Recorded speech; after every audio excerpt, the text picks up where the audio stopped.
आज भारत में 3 जुलाई के दिन अल्फा इस बॉलीवुड की पिक्चर के साथ एक और पिक्चर रिलीज हुई जिसका नाम है बेबी डू डाई डू। तो सबसे पहले इसका जो नाम है बेबी डू डाई डू, इस नाम को लेकर अगर अगर आप थोड़ा बहुत कंफ्यूज्ड हो रहे हो तो let me help you with that. तो बेसिकली महाराष्ट्र में करमरकर ये एक सरनेम कई जगह पे आपको सुनाई देगा या फिर बहुत सारे फैमिलीज का सरनेम होता है करमरकर। अगर इसका आप वर्ड टू वर्ड मीनिंग देखोगे कर मर कर मतलब डू, मर मतलब डाई एंड अगेन कर मतलब do. So baby do die do. तो अब सबसे पहले मैं बताना चाहती हूँ कि इस पिक्चर को आप फैमिली के साथ प्लीज़ मत देखने के लिए चले जाना। मतलब आई डोंट नो, ये बहुत सारी जगह पे मैंने सुना कि आप फैमिली के साथ जा सकते हो डेफिनेटली, बट मैं पर्सनली नहीं रेकमेंड करना चाहूँगी। तो इट्स अप टू यू, आपके फैमिली का और आपका कैसा एक कंपैटिबिलिटी का रेशो है वो मुझे नहीं पता है, बट एक बताना मेरा काम था। तो एक dark humour suspense thriller genre की ये एक पिक्चर है जहाँ पर प्लॉट के बारे में अगर मैं बताने की कोशिश करूँ तो हुमा कुरैशी का कैरेक्टर है जिसका नाम है बेबी करमरकर। ओके। तो बेबी जो है वो बचपन में कुछ तो ऐसा एक हादसा हो जाता है जिसकी वजह से उसकी बहन की हत्या कर दी जाती है। फिर उसके बाद जैसे जैसे वो बड़ी होती जाती है वो उस इंसान को ढूंढ रही है जिसने वो कांड किया था उसकी ज़िंदगी में। और फिर एक दिन ऐसा आता है जो फाइनली वो उस इंसान से मिलती है। तो फिर इस पूरे पिक्चर में आपको उस इंसान तक पहुंचने के लिए का उसका जो सफ़र है बेबी का वो आपको दिखाई देगा। स्टेप बाय स्टेप वो कैसे हर एक को मारते चली जा रही है, बट वो क्यों मार रही है इसका भी एक रीज़न उन्होंने दिया है फिल्म में। और कौन ये सारी चीज़ें करवा रहा है, क्यों करवा रहा है, इन सारे सवालों के जवाब आपको मिलेंगे बेबी डू डाई डू इस फिल्म में। तो सबसे पहले बात करते हैं पॉजिटिव एस्पेक्ट्स के बारे में। सबसे पहली चीज़, मुझे इस फिल्म की सिनेमाटोग्राफी बहुत ज़्यादा पसंद आई। कई सारी जगह पे नॉर्मल तरीके से भी हम लोग शूट एक्सपेक्ट करते रहते हैं एज अ व्यूअर, बट आपको कई सारे सरप्राइजेस मिलेंगे। इनफैक्ट एक सीन है जो ट्रेलर में भी उन्होंने दिखाया था जहाँ पर एक पुलिस की वैन खड़ी है, एक बस स्टॉप के यहाँ पर हुमा कुरैशी खड़ी है और फिर पुलिस की वैन में एक लेडी ऑफिसर उनको पूछ रही है कि आपका नाम क्या है, तो वो जिस तरीके से बता रहे हैं, अब उस एंगल को अगर आप पर्टिकुलरली देखोगे, उस जगह की लाइटिंग अगर आप देखोगे और जिस तरीके का कलर ग्रेडिंग इस्तेमाल करके जो माहौल बनाया गया है, वो ये सारे एलिमेंट्स काफ़ी फ्रेश आपको महसूस होंगे। मतलब बॉलीवुड में इस तरीके का काम आपको नहीं दिखाई देगा ज़्यादातर, बट वो यहाँ पर काफ़ी इंप्रेसिव मुझे लगा। सिनेमाटोग्राफी के बारे में बात कर ही रही हूँ तो कई सारे ऐसे चौल के यहाँ के अंदर के सीन्स है, कई सारे बहुत ही नैरो स्पेसेस के यहाँ के सीन्स है।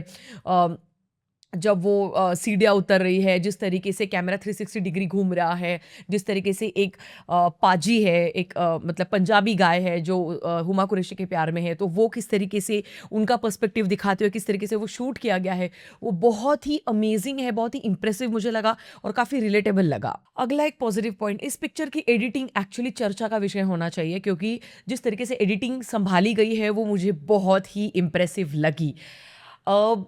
इम्प्रेसिव इसलिए लगी क्योंकि कई जगह पे ना अब्रप्ट कट्स है, कई जगह पे बहुत ही चॉपी एडिटिंग आपको लगेगी, कई जगह पे कैमरा मतलब जर्क हो रहा है, कई जगह पे आपको लगेगा कि यार ये ऐसा मतलब ऐसा क्यों डाला है, बट वो सारी चीज़ें इतनी अलग अलग बीट्स में कट डाउन करके म्यूजिक के साथ मर्ज करके आपके सामने रख दी जाती है बहुत ही इंप्रेसिव और कूल स्टाइल में। वो बहुत ही स्टाइलाइज मोमेंट मेरे लिए रहा and through out the picture actually editing के ऊपर विशेष मेरा ध्यान रहा एंड वो मुझे बहुत अच्छा लगा। अगला पॉजिटिव पॉइंट, पिक्चर जहां पर सबसे पहले फ्लैशबैक में हमको लेकर चली जाती है वो पूरा सीक्वेंस मुझे बहुत ही इंप्रेसिव लगा और बहुत ही रियलिस्टिक लगा। मतलब वो महज 4 से 5 मिनट की मुझे लगता है वो पूरी एक फ्लैशबैक की स्टोरी रहेगी, बट हम लेजिट उस होटल में चले जाते हैं उनके साथ, है ना। कहानी जहाँ से शुरू होती है वो मुझे बहुत ही इंप्रेसिव लगा, ब्लैक एंड व्हाइट में दिखाया गया है एंड जब वो पहली बार दिखाते हैं तब मुझे वो बहुत ज़्यादा पसंद आया। अगला एक पॉजिटिव पॉइंट, इस पूरे पिक्चर में लाइटिंग का जिस तरीके से इस्तेमाल किया गया है,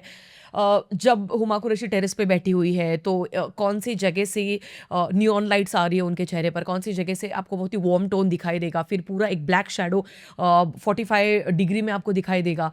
हर एक सीन को बहुत ही स्टाइलाइज करके दिखाने की कोशिश करने में लाइटिंग का बहुत बड़ा हाथ है और इसीलिए पूरी पिक्चर में इनफैक्ट अगर आप बस में भी हुमा कुरैशी को देख रहे हो या फिर आप किसी छोटे से चौल के पतरे के घर में कुछ तो भी हो रहा है, फिर वहां पर जिस तरीके से लाइटिंग की गई है कि ऊपर से कोई तो छेद रहेगा फिर वहां से कैसे लाइटिंग आ रही है, ये इतना अमेजिंग है, मैं जितनी तारीफ करूं उतनी कम है।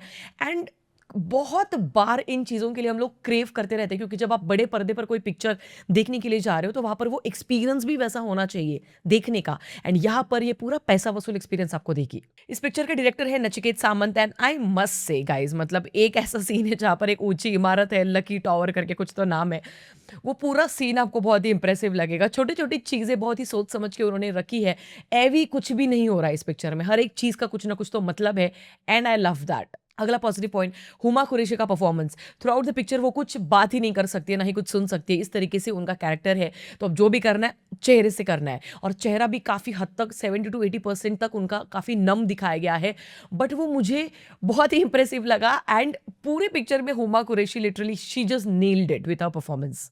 अगला एक पॉजिटिव पॉइंट, ये पूरी पिक्चर काफ़ी बोल्ड, डार्क एंड काफ़ी अनप्रेडिक्टेबल है। आगे क्या होगा आप कुछ ज़्यादा अंदाज़ा नहीं लगा सकते हो। हाँ, कई-कई जगह पे आपको अब आपको पता चल जाता है कि जब सारे पत्ते खुल जाते हैं, तब आपको पता चलता है कि ठीक है, अब आगे क्या होने वाला है। बट तब तक, जब तक आप पिक्चर शुरू से लेकर उस मोमेंट तक पहुँच चुके हो, तब तक बहुत सारी अनप्रेडिक्टेबल चीज़ें बैक टू बैक आपके मुँह पे फेंक के मारी जाती है, एंड वो मुझे अच्छा लगा। मुझे ऐसे सरप्राइज़ेज़ देखना पसंद है एज़ अ सिनेफाइल। अगला और आखिरी पॉजिटिव पॉइंट, ये पूरी पिक्चर आपको हँसाने में भी कामयाब ज़रूर होती है। हाँ, इमोशनली कुछ ज़्यादा आपको हिट नहीं करेगी, बट हँसाने में ज़रूर कामयाब होती है। लेजिट 2 से 3 जगह पे पेट पकड़ पकड़ के हँसने की नौबत आई थी।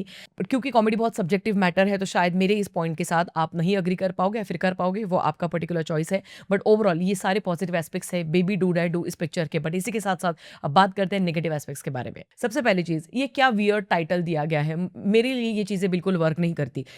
मुझे ऐसा लगता है कि जब आप इतने वियर्ड अजीबो-गरीब नाम देते हो किसी भी पिक्चर को, आप आराम से मतलब बेबी नाम दे सकते थे। ठीक है, मैं समझ सकती हूँ कि अक्षय कुमार वाली बेबी ऑलरेडी है तो, या फिर बेबी करमरकर रख देते मराठी में, वो तो और ज़्यादा इंटरेस्टिंग हो जाता ना, बेबी करमरकर।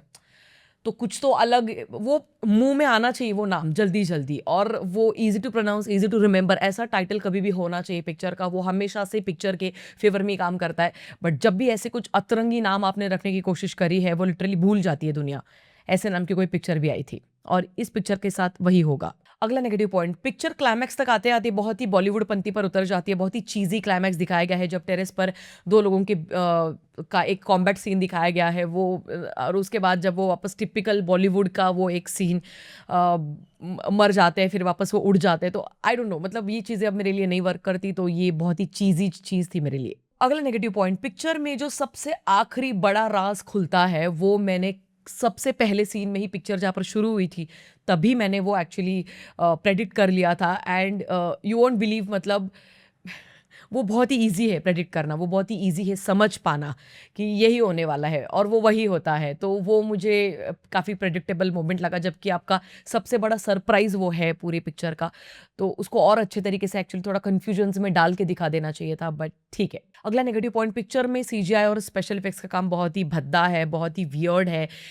जब वो लो बजट का दिखाई देता है ना, तब आपका थोड़ा-सा मन ऐसे मतलब उड़ जाता है फिर उस कहानी से, उस पिक्चर से, क्योंकि फिर आपको पता चलता है लेज़ी वर्क है, फिर आपको पता चलता है इन्होंने यहाँ पर बिल्कुल ज़्यादा मेहनत नहीं ली है, उन्होंने इतनी अहमियत नहीं दी, तो फिर मैं इतनी क्यों अहमियत दे रही हूँ। तो ये आपको अंदर से फ़ील आएगा, जब एग्ज़ाम्पल के तौर पर एक चौल के पत्रे का घर जब जला देता है विलन, तब उसके चश्मे में जब आप देख रहे हो वो आग, वो बहुत ही अ, आई गेट इट कि डार्क ह्यूमर है, बट वो आपका गंदा काम है वहाँ पर, उसको मैं डार्क ह्यूमर में नहीं कंसिडर करूँगी। अगला और आखिरी नेगेटिव पॉइंट, पूरे पिक्चर में कई जगह पे आपको पिक्चर जो है वो ग्राउंड ढूँढती हुई नज़र आएगी, मतलब वो ग्राउंड पे उतर ही नहीं रही है, वो अपनी स्टोरी पे उतर ही नहीं रही है। 2 से 3 जगह पे पिक्चर लिटरली अलग ही मोड में चली जाती है, वो आपको थोड़ा-सा लगेगा, और उसकी वजह से वो थोड़ा बहुत बीच-बीच में मुझे बोर भी हो रहा था। एंड पता नहीं क्यों, बट ओवरऑल ये था मेरा रिव्यू। ये मेरे लिए बस एक वन टाइम वॉच पिक्चर साबित रही। मैं इस फ़िल्म को देना चाहूँगी 3 stars out of 5, but I must से कि इट्स अप टू यू, अगर आपको देखनी है तो आप देख सकते हो। जब भी ये पिक्चर ओटीटी पे आएगी, आप तब भी बिल्कुल मत इसको मिस आउट करना, आपको मज़ा आएगा इस पिक्चर को देखकर। ये था मेरा review baby do die do इस पिक्चर के बारे में। आपकी क्या राय है, आप मुझे कमेंट सेक्शन में ज़रूर बता सकते हैं। मिलेंगे अगले वीडियो में, तब तक के लिए ख्याल रखिएगा। Peace out.